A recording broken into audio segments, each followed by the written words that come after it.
Bueno, en esta ocasión vamos a estar profundizando en uno de los libros del Antiguo Testamento y para no hacerlo desde un esquema teológico y meramente eclesiástico, les voy a decir en términos generales que la Biblia en el Antiguo Testamento tiene diferentes composiciones. Hay una parte que es la Pentáutica, que son como los primeros 5 libros de la Biblia, que se cree que son las leyes. Hay algo que son los profetas, hay algo que son los escritos, ¿no? Que es donde entra Salmos, Eclesiastés, Proverbios. Y aunque Daniel es un profeta, curiosamente no está catalogado según el hebreo o según la Biblia hebrea como un libro de los profetas. Y ahorita vamos a ver un poquito, porque vamos a hablar un poquito acerca del contexto que está pasando en el libro de Daniel. Es curioso porque el libro de Daniel, pues como se sabe, fue escrito por Daniel, pero Jesús, miles de años después, viene y confirma su autoría en Mateo, donde dice, bien dijo el profeta Daniel, y cita y hace referencia. De hecho, algo que se toma mucho de Daniel es la frase hijo de hombre, el hijo del hombre. Jesús lo cita para referirse a sí mismo, pero haciendo referencia a estos escritos que Daniel pone sobre la mesa. Y algo importante que quiero que podamos nosotros entender qué está pasando. El pueblo de Dios, desde Génesis, desde el propósito, desde el plan original de Dios, vemos la caída del hombre, vemos cómo Dios hace un plan o crea un plan dentro de su estrategia para tener relación con el hombre, cómo Dios sigue buscándonos, cómo Dios sigue intentándolo y hace un pacto con Abraham. Entonces de Abraham sale una nación, Abraham, Isaac, Jacob, que luego le cambia el nombre a Israel. Y entonces esta nación como tal, Dios les da leyes, Dios les da principios, Dios les da un código de conducta y vemos a Israel a lo largo de los años, a lo largo de los libros, violando estos acuerdos, violando el pacto, siendo infiel a Dios, teniendo prácticas que van en contra de la voluntad de Dios. Desde este esquema donde Israel constantemente le está fallando a Dios, que yo quiero como poner sobre la mesa que tú y yo somos Israel, que constantemente le estamos fallando a Dios, Él lo viene avisando. Israel lleva siglos desobedeciendo a Dios y algo bien interesante es que Dios les habla a través de los profetas, les advierte a través de Isaías, a través de Jeremías, a través de Sofonías, de Habacuc. De hecho, Habacuc es como, ¿cómo nos vas a entregar a un pueblo pagano? O sea, ¿cómo vas a hacer esto? Pero Dios, hablando del corazón del profeta Habacuc, pone en él, ¿sabes qué? Es que están desobedeciendo lo que yo he estado diciendo. O sea, les he enviado profetas, les he enviado una voz para que enderecen sus caminos, para que enderecen sus conductas y no lo han hecho. Entonces Dios anuncia que vendría juicio. Y eso es lo que está ocurriendo, porque ese juicio llegó mediante Babilonia. Babilonia, si bien es una nación, es un reino, es un imperio, en el marco histórico de la parte bíblica, sigue teniendo una representación espiritual. Hoy en día Babilonia representa todo lo carnal, todo lo que va en contra de la voluntad de Dios, todo lo que va por excesos. Y es importante entender que Babilonia es citado en Apocalipsis. Habla de la copa de Babilonia, la copa de pecado. Cada que hay una referencia espiritual acerca de Babilonia, es acerca de unos desórdenes que van en contra de la voluntad de Dios. Ahora, hay 3 deportaciones. Daniel, ahorita vamos a entenderlo, ahorita que leamos el primer capítulo, él mismo nos va a narrar esta situación, pero él es tomado del pueblo de Israel en la primera deportación, es decir, son invadidos por Babilonia y la primera vez toman prisioneros. Daniel, junto con sus amigos, es tomado prisionero en esta primera invasión de Babilonia a Israel y luego después continúan estas deportaciones, que la primera ocurrió en el año 605 antes de Cristo, que fue Nabucodonosor quien invadió Jerusalén y se llevó a jóvenes nobles. Que eran jóvenes nobles, alguien de alcurnia, unas personas que estaban posicionadas política y económicamente según el contexto y el tiempo. Hoy en día, México, como muchos otros países, tienen en sus actas, en sus constituciones y sus reglamentos, la prohibición de expedir nombres o títulos de nobleza. Pero anteriormente estos títulos eran como el Lord, la Lady, y estos títulos que hacían como este elitismo y este clasismo. Entonces, en la primera deportación, donde es Nabucodonosor quien invade Jerusalén, toma a los nobles, toma a hijos de príncipes, a hijos de reyes, y aquí va Daniel. Y quiero que entendamos esto porque entre ellos Daniel fue tomado de su nación, de su familia, para haber sido prisionero de Babilonia. La segunda deportación ocurre en el 597 antes de Cristo y hay más poblaciones llevadas cautiva.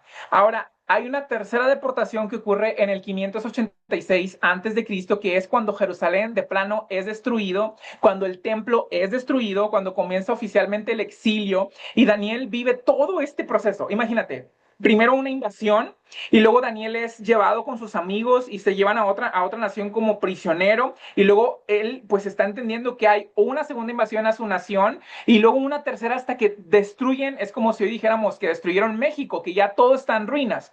Ahora, esto tiene sentido porque más adelante el profeta Jeremías siendo sensible a la voz de Dios, levanta un movimiento para restaurar los muros de Jerusalén, para restaurar el templo del Señor que fue destruido en esta tercera deportación. ¿Cuál es el propósito del libro?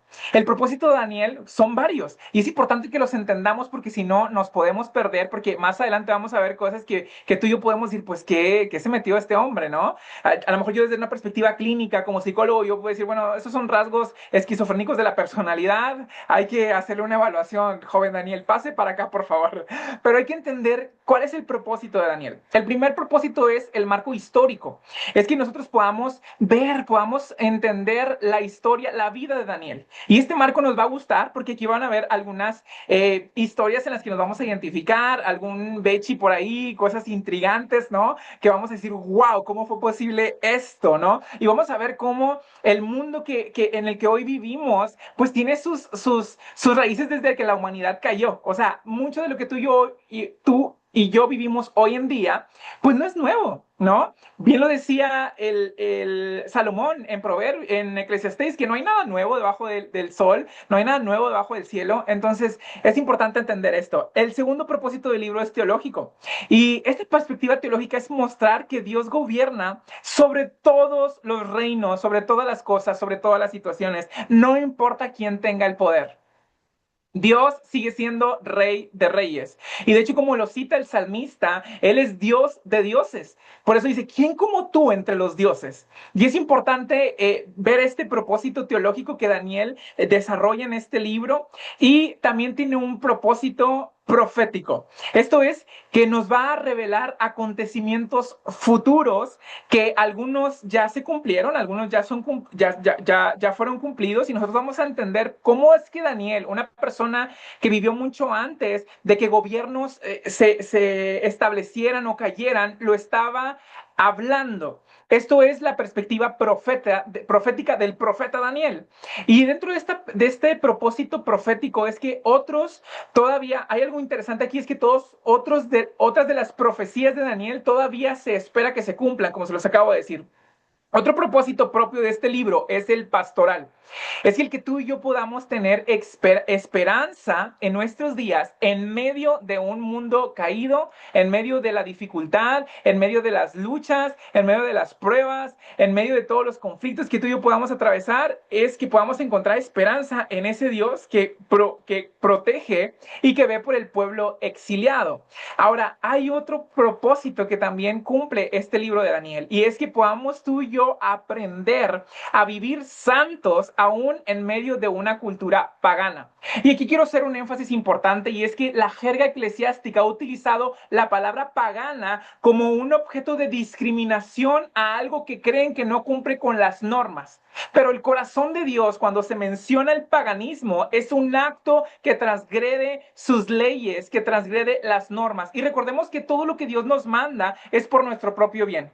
Dios nos dice, ¿sabes qué? No mientas. Y hoy neurociencias avala que una persona que miente es una persona que vive infeliz, que vive ansioso, entre otros rubros que también pone sobre la mesa el psicólogo y autor Jordan Peterson en uno de sus libros, 12 reglas para vivir. Y ustedes lo pueden ir a buscar, cómo la mentira distorsiona el ser. Pero Dios nos lo dice justamente para eso, por nuestro bien.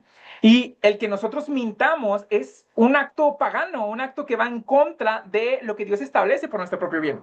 Ahora, hay algo bien interesante en la estructura del libro, y es que el primer capítulo es escrito en hebreo. Hebreo es la lengua del pueblo de Israel. Pero el capítulo del 2 al 7 está escrito en arameo, una lengua prima del hebreo que utilizaban más los babilonios y otras naciones. Y es importante entender esto porque lo primero, el lenguaje es a quién va dirigido este libro. Ahora, dentro de esto, siento que quiero que tengan un marco general. Voy a tratar de darle rápido para que no se duerman, despierten. Ya estoy acabando con la introducción. Es que yo quiero darles todos los datos, ¿no? Que es importante que nosotros entendamos. Dentro de la escritura, Daniel fue escrito en el siglo VI antes de Cristo. Hay una disputa ahí por las fechas y hay un dato interesante que yo quiero que tú le prestes atención. Las personas que suelen ignorar el poder de Dios, que suelen no ser afín a creer que nuestro Dios es un Dios sobrenatural, un Dios que creó todo lo que existe, le atribuían a Daniel o decían que Daniel era un libro que era considerado por muchos como un pseudoepígrafo. ¿Qué quiere decir esto? Que se le adjudicaba un título a una persona que no había escrito el libro, ¿no? Es decir, dicen que es Daniel el que lo escribió, pero no es Daniel. Se le está adjudicando esta autoría, pero no es él. ¿Por qué? Porque muchas de las cosas, como les dije en su momento, que Daniel nos va a mencionar, se cumplen. Y dentro de la historia, como que la parte racional del hombre no puede entender cómo Dios le mostró a detalle cuestiones a Daniel que después se iban a cumplir. Entonces, dicho esto, para no abrumarlos más con la presentación del libro, vamos a empezar con el libro de Daniel, capítulo 1, y vamos a leer. Dice, en el año tercero del reinado del rey Joacín de Judá, el rey Nabucodonosor de Babilonia vino a Jerusalén y la sitió. El Señor permitió que Joacín cayera en manos de Nabucodonosor. Junto con él cayeron en sus manos algunos de los utensilios del templo de Dios, los cuales Nabucodonosor se llevó a Babilonia y puso en el tesoro del templo de sus dioses. Aquí hay varios elementos que tú y yo tenemos que entender. Uno, el pueblo, ¿dónde está? ¿Dónde está?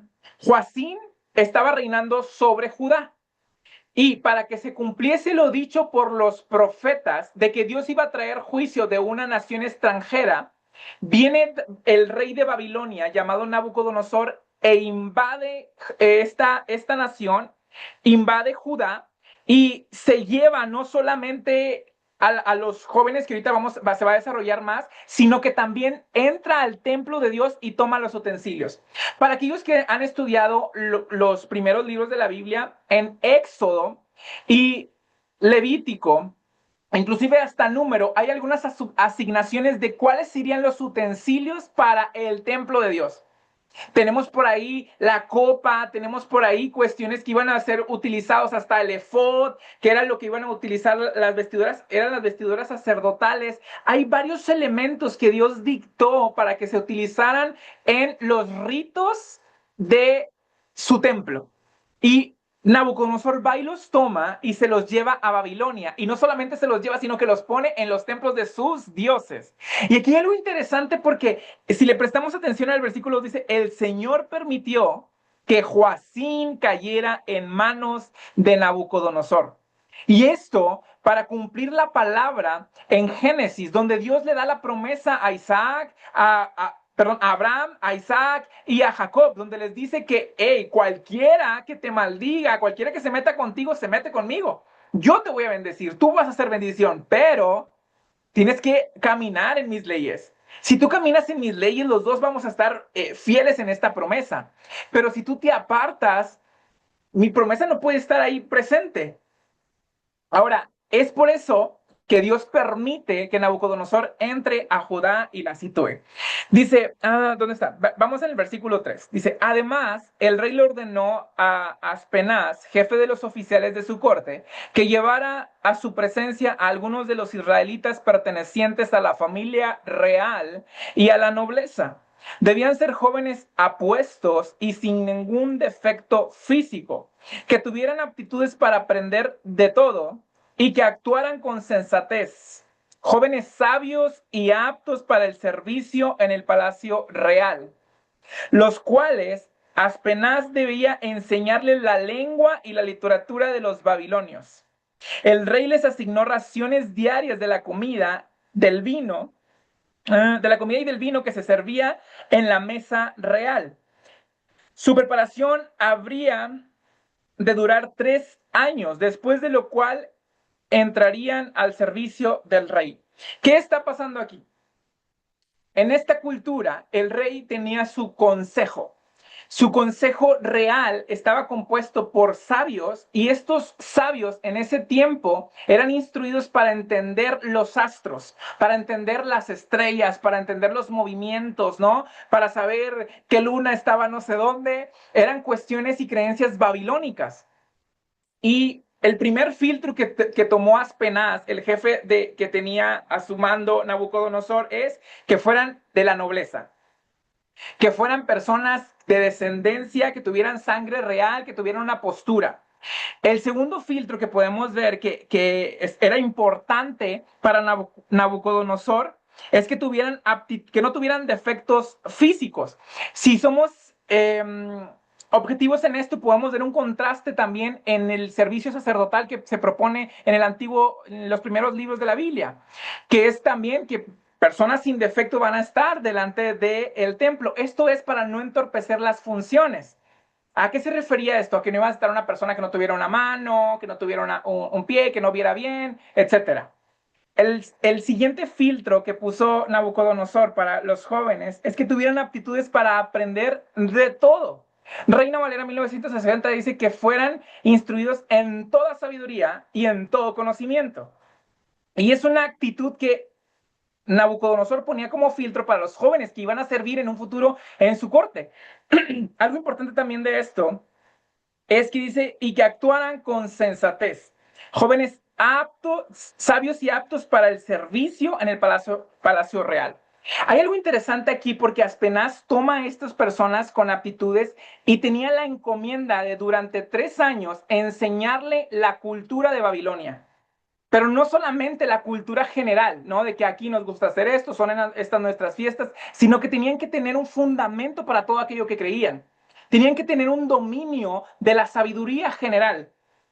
Lo que estaba poniendo el rey es que entraran a la universidad babilónica, por así decirlo, porque iban a ser formados por los sabios babilónicos. Y ahorita vamos a ver esto, versículo 6, dice, entre estos jóvenes se encontraban Daniel, Ananías, Misael y Azarías. Presten atención a esto, porque dice que eran de Judá, y a los cuales el jefe de oficiales les cambió el nombre. Y es importante esto. Recuerden que en el contexto bíblico, el nombre carga una identidad. ¿Se acuerdan? En Abraham, ya no serás Abraham, serás Abraham. Y es importante entender esto. Ya no serás Jacob, serás Israel.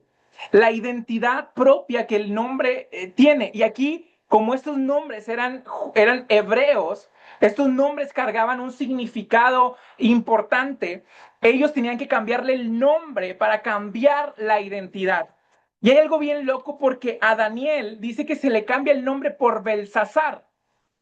Y es curioso porque Daniel significa Dios es mi juez.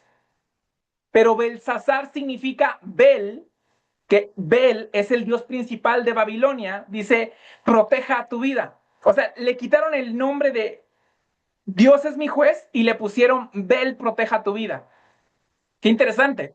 Y luego dice que Ananías, que significa el Señor fue clemente, le cambiaron el nombre por Sadrach. Sadrach significa ser siervo de Acú. Acú en la cultura babilónica era el dios de la luna.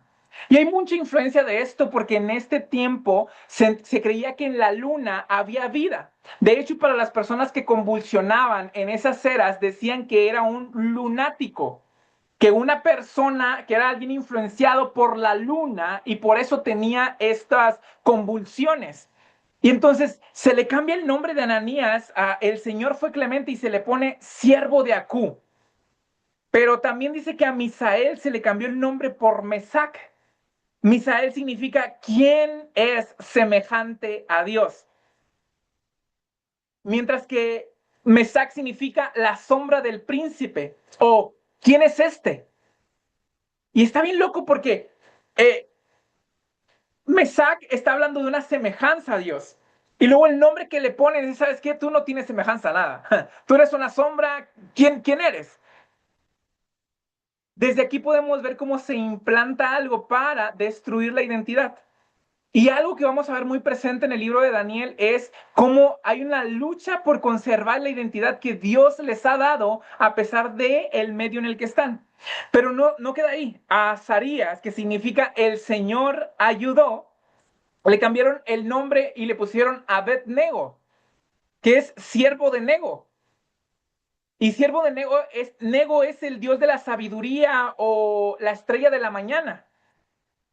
Babilonia tenía sus propios dioses y su propia cultura. Y ya lo que intenta hacer desde que toma a Daniel, Ananías, Misael y Azarías es cambiarles la identidad. Y aquí es Belsasar, Sadrach, Mesac y Abednego. De hecho, cuando citamos, los que ya han leído, los que ya han tenido tiempo estudiando, oyendo a una iglesia, probablemente escucharon acerca de Sadrach, Mesac y Abednego, que son más conocidos por este nombre babilónico. Pero es interesante todo lo que está desarrollándose hasta ahorita. Dice, y los cuales el jefe de los oficiales, ya leímos el 6, el 7, que son el cambio de nombres. Versículo 8 dice, pero Daniel se propuso en su corazón no contaminarse con la comida y el vino del rey. Así que le pidió al jefe de los oficiales que no lo obligara a contaminarse. Aquí hay algo interesante porque en la cultura eclesiástica, en la cultura católica romana, se ha entendido que hay un señalamiento para la comida que tiene que ver con la carne, ¿no? Que dices, el que come carne se contamina, pero esto es mentira. Daniel dice, propuso en su corazón no contaminarse de la comida del rey. ¿Por qué? Y todos los estudiosos a nivel teórico dicen que hay varias probabilidades del por qué propuso esto en su corazón. Uno, porque probablemente la comida de la mesa del rey había sido ofrecida a dioses, que era parte de la cultura babilónica. Dos, porque probablemente esta comida tenía cosas que Dios había prohibido al pueblo que comiera, por ejemplo, puerco, no sé, conejos, otras cosas que Dios les había dicho, ¿sabes qué? Esos animales son inmundos, no comas. Esto es en el Antiguo Testamento, en las leyes que Dios le dio a Moisés en el desierto para el pueblo de Israel. Y probablemente estos principios. Por otra parte, el vino no hay una prohibición para el vino, pero atonta los sentidos. Independientemente, aunque no llegue a su punto de embriaguez el hombre, atonta sus sentidos, alenta su sistema. Ahora, es importante entender que Daniel propuso en su corazón, miles de años después, hay un hombre llamado Jesús de Nazaret que dice que del interior del hombre, del corazón, es donde sale lo malo o lo bueno. Y esto es importante entenderlo porque para empezar, aquí ya hay una connotación al corazón. Y el corazón no es el órgano que late, el corazón es una forma de hacer referencia a la parte almática del hombre, a la psique. Acá la parte del alma, la que piensa, la que recuerda, la que siente, la que imagina. Entonces, él propuso acá adentro no comer de lo que hay en la mesa del rey. Por estas posibles razones, yo quiero pensar que por todas, que todas las razones que A, B, C y D son correctas, pero es importante que veamos qué ocurre. Dice en el versículo 8 que dice, así que pidió al jefe de los oficiales que no lo obligara a contaminarse. Y aunque Dios había hecho que Daniel se ganara el afecto y la simpatía del jefe de los oficiales, este se vio obligado a responderle a Daniel. Tengo miedo de mi rey, de mi señor el rey, pues fue él quien te asignó la comida y el vino. Si el rey llega a verte más flaco y demacrado que los otros jóvenes de tu edad, por culpa tuya me cortará la cabeza, como la reina roja. Ahora, es importante que entendamos qué está pasando aquí. Dios ya le había dado gracia a Daniel delante del jefe de los oficiales, la persona encargada. Pero a pesar de la gracia que Daniel había encontrado en él, dice, ¿sabes qué? Yo no puedo desobedecer mi autoridad. Y es importante entender esto, porque Daniel lo analiza, no insiste y lo suelta. Pero dice, el jefe de los oficiales, versículo 11, le ordenó a un guardia atender a Daniel, a Ananías, Misael y Azarías, los cuatro jóvenes hebreos que fueron llevados de Judá. Dice, por su parte, Daniel habló con ese guardia y le dijo, por favor, haz con tus siervos una prueba de 10 días. Danos de comer solo verduras y de beber solo agua. Pasado ese tiempo, compara nuestro semblante con el de los jóvenes que se alimentan con la comida real y procede de acuerdo con lo que veas en nosotros. Hay algo bien interesante aquí y les dijo, no sé, los que entraron al principio les decía que estuve estudiando mucho acerca de Daniel, porque hay mucho que hay detrás de cada capítulo, de cada apartado, hay mucho del marco histórico. Y algo que me llamó la atención es la parte de 10. Dice, haz con tus siervos una prueba de 10 días. Y es interesante porque muchos de los números en hebreo tienen significado. ¿Por qué tienen significado? ¿Porque hay algo místico detrás? No, porque es propio de su escritura, propio de su dicción, una carga numérica a su abecedario y su forma de escritura. Y podemos entender que hay algo extraño, hay un misterio detrás del número 10. De hecho, si somos objetivos, si somos objetivos y hacemos un análisis integral de la Biblia, cuando hay un número 10, hay una enseñanza detrás. Las 10 vírgenes, que 5 eran prudentes y 5 eran insensatas, que se mencionan en el Nuevo Testamento, la forma en la que se honra a Dios con tus bienes es a través de dar el 10%. Y hay mucho, mucho misterio detrás, y mi objetivo con este no es imponerte ni darte ningún tipo de doctrina, pero hay que prestarle atención a este número, ¿no? Él le dice, ¿sabes qué? Haz la prueba 10 días. Ya me dijo el jefe que no. El jefe mandó a alguien a que me diera de comer, pero yo dije, déjame ver si lo convenzo. Y no busco socavar la autoridad de la otra persona, al contrario, busco poner sobre la mesa unas opciones. ¿Sabes qué? Vamos a hacer la prueba. No te estoy vamos a estar 3 años en esta escuela babilónica, vamos a hacer la prueba con 10 días. Y si en estos 10 días en los que yo no voy a comer de la comida del rey me veo peor que las demás personas, inclusive mis 3 amigos, vale, comemos de la mesa del rey. Y eso es lo que está pasando hasta ahorita. Dice, versículo 14, ¿hasta aquí estamos bien? Quiero nada más como ver sus rostros, ¿sí? ¿Todo bien? Sí, tienen cara así como que, ¿qué está pasando aquí? Espero que se esté transmitiendo y que Dios empiece a hablar a sus corazones. Dice, versículo 14, el guardia aceptó la propuesta y lo sometió a una prueba de 10 días. Al cumplirse el plazo, estos jóvenes se veían más sanos y mejor alimentados que cualquiera de los que participaban de la comida real. Dice, así que el guardia les retiró la comida y el vino del rey y en su lugar siguió alimentándolos con verduras. Es importante entender esto, aunque Daniel le pidió agua y verduras al encargado, no es una invitación para que nosotros desechemos el comer carne, porque de hecho más adelante vamos a leer al mismo Daniel diciendo, pero en esto me abstuve de comer carne. O sea que comió carne después. La invitación es a no contaminarse. Lo que propuso en su corazón era no contaminarse con lo que había en la mesa del rey. Y tiene sentido porque Pablo en una de las cartas en el Nuevo Testamento habla acerca de las cuestiones de la conciencia, lo sacrificado a los ídolos, la comida, entre otras cosas. Pero algo que quiero también rescatar aquí es que no es en sí mismo una invitación ni un ayuno. Algunas escuelas, algunas ambientes eclesiásticos o católicos proponen hacer el ayuno de Daniel. Y tú y yo no podemos llamarle en la Biblia ayuno a algo que no es ayuno. Daniel no dijo ayunaré al Dios del cielo para que... No, no, no. Él propuso en su corazón no contaminarse.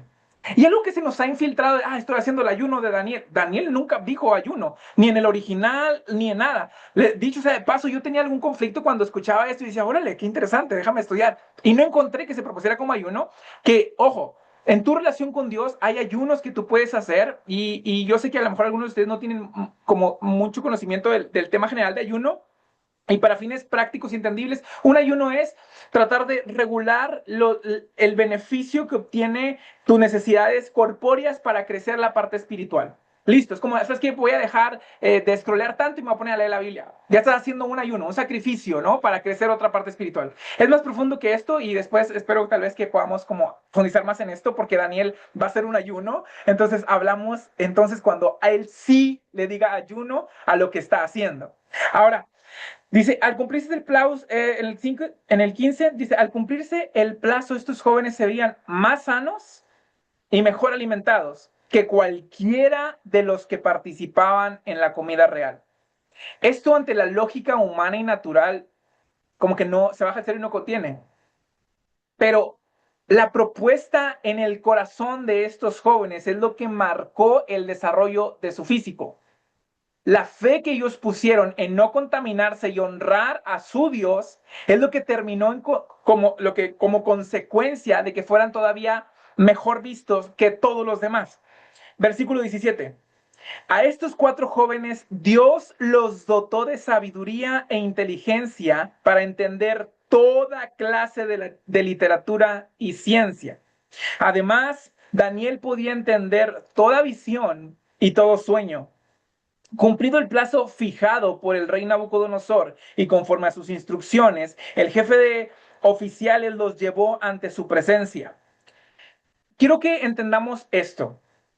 Cumplen los filtros, es como una especie de examen de admisión para una universidad, ¿no? Tienes que ser de la realeza, tienen que ser apuestos, no tienen que tener algún defecto en su físico y tienen que ser sabios y buenos para aprender.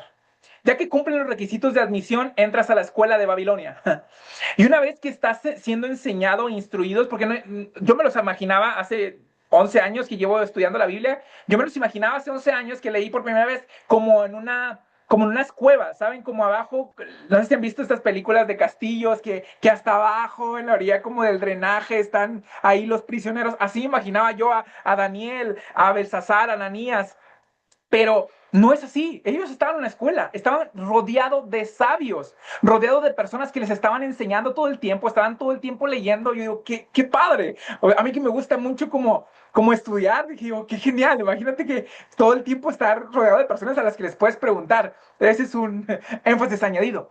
Pero quiero que presten atención en algo. Las personas que estaban cerca del rey, a menos que tuvieran una función principal en su ejército, todas las personas que estaban con Nabucodonosor, en particular los hombres, eran llamados eunucos. Un eunuco es una persona que es castrada. Un hombre que es castrado se le quita los genitales para que no pueda procrear, para que no pueda seducir, para que no se meta con las concubinas del rey, con las personas, con las mujeres que cuidan. Algún entendimiento más presente habla que su concentración aumentaba porque alguna producción de ciertos en el sistema endocrino se veía afectado y pues no tenían tiempo para su líbido, en todas otras cosas que componen la parte biológica. Pero es importante entender esto. Se cree que Daniel, Ananías, sus 3 amigos fueron castrados porque fueron llevados para servir en la casa de Nabucodonosor, para ser instruidos como sus sabios.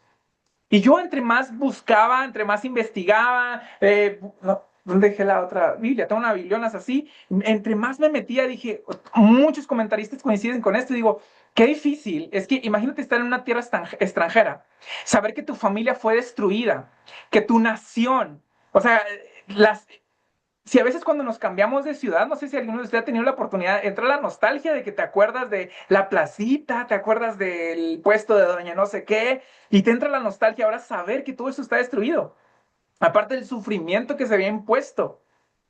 Es importante entender que Daniel hasta ahorita la estaba pasando mal, pero a pesar de lo que estaba viendo y viviendo, dice la Biblia que él propuso en su corazón no contaminarse con la mesa de Babilonia, aunque estaba rodeado de Babilonia. Y es algo fuerte, porque tú y yo somos bombardeados. Insisto, este estudio busca entender, uno, que busca que tu fe crezca, que entiendas salvación a través de Dios por Jesús, que sea restaurado, que seas edificado y construido. Pero si tú no eliges ver la Biblia con fe, créeme que aún te va a ayudar. Porque hay olas estableciéndose que ahora se quiere distorsionar la identidad de los infantes poniendo diferentes elementos en los libros de texto. Y no estoy hablando como una persona conspiranoica, ni mucho menos. Te hablo con la sustancia de un psicólogo clínico, un doctorando en teología, un doctor en enseñanza que ha estudiado y que tiene más de 10 años estudiando en este tema. Y no lo digo para que, hey, mírame, no, sino como hay evidencia de todo esto. Y es importante entender cómo ir contracorriente se vuelve el esquema extraño. No sé si me explico.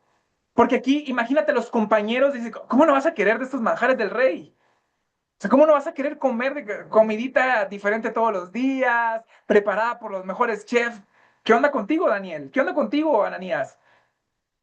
Pero una oposición, una resistencia es posible cuando ya determinamos algo en nuestro corazón. Te decía que uno de los propósitos de este libro es que podamos entender la vida de Daniel. Y hay cosas que siempre en la Biblia, las historias que Dios pone es para que aprendamos cómo ser y cómo no ser. Por ahora estamos viendo de Daniel qué podemos replicar y es proponer en nuestro corazón. Esto desde una perspectiva científica, desde una perspectiva clínica, llamamos convicciones, llamamos principios y sistema de valores. Que tus sistemas de valores son los que rigen tu conducta. ¿Qué tan fiel eres a tu sistema de valores? Aquí obviamente es una propuesta en el corazón. Dice esto. Fíjense, ya que tuvieron la preparación, pasaron los 3 años de la escuela, el examen final era estar ante el rey. Es como defender tu tesis, ¿no? Vas a defender la tesis en frente del rey. Y vean esto. Versículo 19. Dice, luego de hablar el rey con Daniel, Ananías, Misael y Azarías, no encontró nadie que los igualara. De modo que los cuatro entraron a su servicio. El rey los interrogó y en todos los temas que requerían de sabiduría y discernimiento los halló 10 veces, 10 veces más inteligentes que todos los magos y hechiceros de su reino. El discípulo superando al maestro. Quiero que el que tenga oídos para oír, que oiga. Y hay algo interesante aquí, porque sí, en parte entendemos y en parte profetizamos, pero cuando eliges algo en tu corazón y te propones para honrar a Dios dentro de esto, de alguna forma la honra que tú intentas darle a Dios se va a ver manifestada en tu vida. Dice la Biblia que Daniel, Ananías y sus amigos propusieron en su corazón no contaminarse, porque la ley estaba en ellos. Y aquí es donde viene a mi memoria de instruye al niño en su camino y aun cuando sea grande no se apartará de él. Qué interesante, porque esos eran unos adolescentes que fueron llevados. Pero en su corazón había una propuesta de decir, yo no me voy a contaminar de esto. ¿Es fácil? No. ¿Es posible? Sí.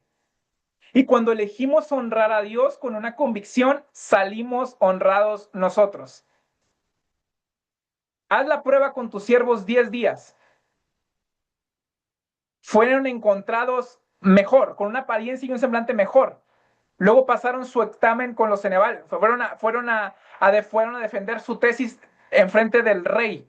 Y no solo esto, dice, ¿sabes qué? Todos mis magos, mis hechiceros y mis sabios quedaron ridiculizados. Todo lo que se me ocurre preguntarles a estos hombres responden con sabiduría. Son 10 veces mejor. Y este es un mensaje importante iniciando con Daniel. Iniciamos fuertes, ¿no? El hecho de que cuando tú propongas en tu corazón vas a ser visto 10 veces mejor que cualquier competencia, que cualquier persona que participa en lo que tengan que participar, que hace lo que el sistema dice. Y yo no con esto no estoy formando, no estoy tratando de comunicar una mentalidad antisistémica y vamos en contra. No, no, no. Sino, ¿qué propones en tu corazón? A mí me encanta y me ministra muchísimo el ver la honra de cómo Dios a estos jóvenes pasaron todos los filtros y fueron posicionados en favor. Y hay algo interesante, y es que los hijos de Dios que proponen en su corazón no seguir lo pecaminoso, lo negativo de este mundo, son instruidos en todo conocimiento y en toda sabiduría. ¿Cómo te estás instruyendo tú? ¿Qué estás haciendo para crecer en conocimiento y en sabiduría? Porque no tienes que saber todo de todos los temas, pero por lo menos en tu campo debes de ser 10 veces mejor que los que no han propuesto en su corazón no contaminarse. Y eso es interesante, porque entonces nos deja una postura de invalidación a nuestras propias quejas o a nuestra propia victimez. Porque tenemos aquí unos jóvenes, unos adolescentes, que vienen y nos muestran y demuestran cómo eso es posible. Luego dice, el rey los interrogó y el 20 dice, y en todos los temas que requerían de sabiduría y discernimiento los halló 10 veces más inteligente que todos los magos y hechiceros de su reino. Fue así como Daniel se quedó en Babilonia hasta el primer año del rey Ciro. Es importante entender que hubo varios cambios en las monarquías desde que Daniel, Ananías, Azarías estuvieron cautivos.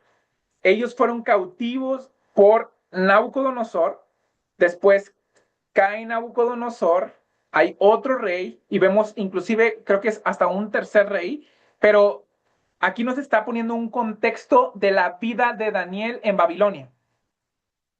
Y algo que va a pasar más adelante es que vamos a poder tú y yo identificar cómo esa gracia que Dios le ha dado a Daniel a través de la propuesta en su corazón lo sigue respaldando. Porque el capítulo 2 habla de un sueño que tiene el rey. Y es muy interesante porque este sueño, el rey me parece muy sabio como lo hace, ¿no? Porque dice, quiero que me digan qué soñé y que me den la interpretación. Y yo no les voy a decir nada. O sea, ustedes tienen que decirme qué soñé, si no, la interpretación que me den no es verídica. Porque si quieres que yo te diga lo que soñé para luego decirme la interpretación, pues como que no, mejor dime qué soñé y la interpretación, para saber si me estás dando una buena interpretación. ¡Qué loco! Y vemos como aquí se prepara algo y Dios sigue respaldando a Daniel, que es importante entender lo que hasta aquí está ocurriendo. Estos jóvenes que fueron llevados de Jerusalén hasta Babilonia, en su corazón, aunque estaban rodeados de pecado, rodeados de maldad, rodeados de tentaciones, eligieron no contaminarse. Pregunta, ¿qué tan firmes estamos tú y yo en nuestras convicciones? ¿Qué tanta resistencia podemos nosotros implementar y de qué tanto testimonio podemos dar de nuestro Dios? Porque no sé tú, pero yo veo convicción en Daniel que dice, ¿sabes qué?